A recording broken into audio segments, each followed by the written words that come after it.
Hello everyone, নতুন একটা video নিয়ে আজ আমি আবার হাজির। তো আজকে আমি রেডি হয়েছি একটা খুব অচেনা জায়গায় যাওয়ার জন্য। গুগল ম্যাপ ভরসা আছে তো সেটাই যথেষ্ট।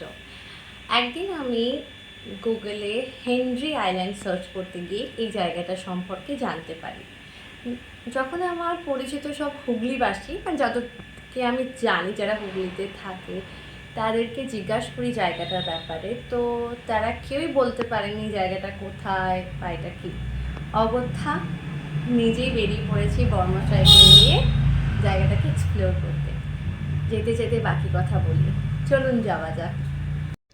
আমরা চলেছি জিটি রোড ধরে মাহেশের দিকে। মাহেশের অনেক আগেই বাদিকে বেবিহাগের একটা শপ পড়ে। সেই শপের পাশে একটা গলি আছে, সেই রাস্তা দিয়ে সোজা চলে যেতে হবে যতদূর রাস্তাটা যাচ্ছে। খানিকটা যাওয়ার পর রাস্তাটা দুদিকে ভাগ হয়ে যায়, যাকে বলে হাওড়া মিউনিসিপ্যাল কর্পোরেশনের মাঠ। শুনতে অবাক লাগলেও শ্রীরামপুরেও হাওড়া মিউনিসিপ্যাল কর্পোরেশনের মাঠ রয়েছে। সেই মাঠই আমাদের অ্যাকচুয়াল গন্তব্যস্থান। এই যে আমরা প্রায় এই হাওড়া মিউনিসিপ্যাল কর্পোরেশনের মাঠের কাছাকাছি চলে এসেছি। এই আমার ডান দিকটাতেই হাওড়া মিউনিসিপ্যাল কর্পোরেশনের মাঠ।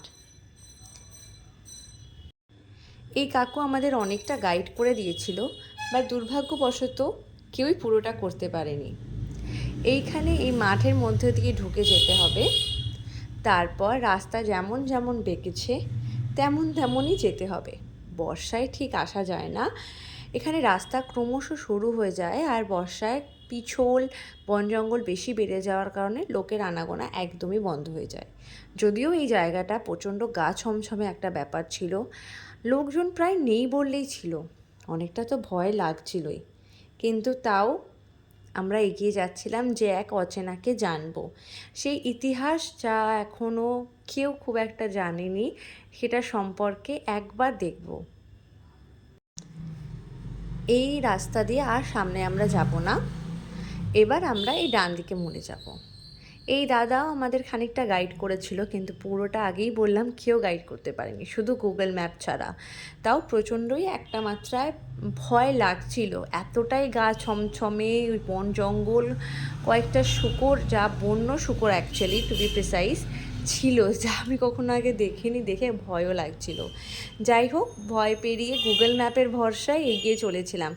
একবার ভাবলাম যে হাল ছেড়ে দিই, তারপর মনে পড়লো মাউন্টেন ডিউয়ের সেই বিখ্যাত ট্যাগলাইন ডর কে আগে জিত হ্যায়।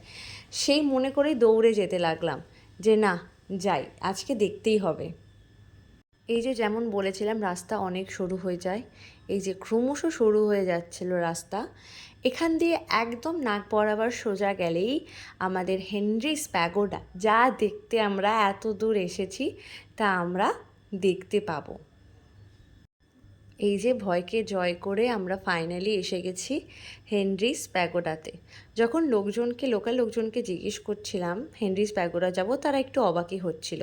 এটা পশ্চিমবঙ্গ সরকারের তরফ থেকে এটা অধিগ্রহণ করেছে এবং এটা ওরাই রক্ষণাবেক্ষণ করছে।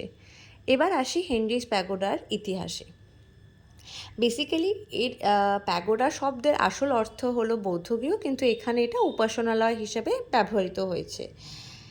১৬০০ শতকে রুদ্ররাম নামে এক পণ্ডিত ছিলেন, আকনা গ্রামে বাস করতেন। স্বপ্নাদেশে তিনি এক কালো বিশাল শিলার সন্ধান পান। তা থেকে তিনি বৃন্দাবনের শিল্পী দিয়ে ৩টি মূর্তি বানান।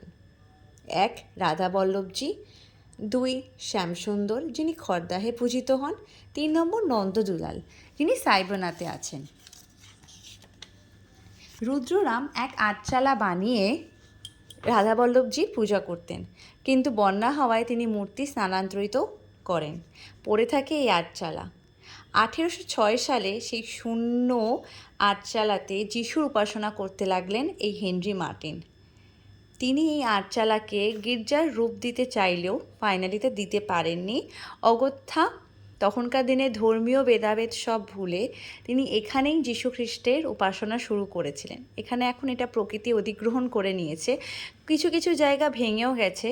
তবে সত্যি কথা বলতে এখানে আসলে মনটা সত্যিই খুব ভালো হয়ে যায়। ভাগীরথীর পাশে এক সুন্দর জায়গা, কিন্তু হ্যাঁ আসাটা একটু খুবই দুষ্কর, কারণ খুব একটা লোক এখানে আসে না। তবে হ্যাঁ আমি অবশ্যই বলবো একবার দেখে যাবেন, তবে বর্ষাকাল আর সন্ধ্যাবেলা এড়িয়ে। আমরা এবার এখান থেকে হেঁটে চলেছি। ফেরাটা একটু ভয় লাগছিল, তবে ফেরাতে কোনো অসুবিধা হয়নি। ফেরাটা আমরা সোজা রাস্তা ধরেই একদম বেরিয়ে যেতে পেরেছি। এখানে একটা জলকলও ছিল, এটাকেও আমরা দেখতে গেলাম, যেটাও খুব সুন্দর ছিল। হেনরিস প্যাগোডা থেকে আমরা বেরিয়ে যাব রাধা বল্লভজির মন্দিরটা দর্শন করতে, কিন্তু সেটা আর একটা ব্লগে দেখাবো। এই ব্লগটা অলরেডি অনেক বড় হয়ে গেছে, তার জন্য দুঃখিত। কিন্তু হ্যাঁ অবশ্যই ওই নতুন ব্লগটা নিয়ে আমি হাজির হয়ে যাব রাধা বল্লভজি দর্শন করাতে। ততক্ষণ অবধি ভালো থাকবেন, সুস্থ থাকবেন, টাটা।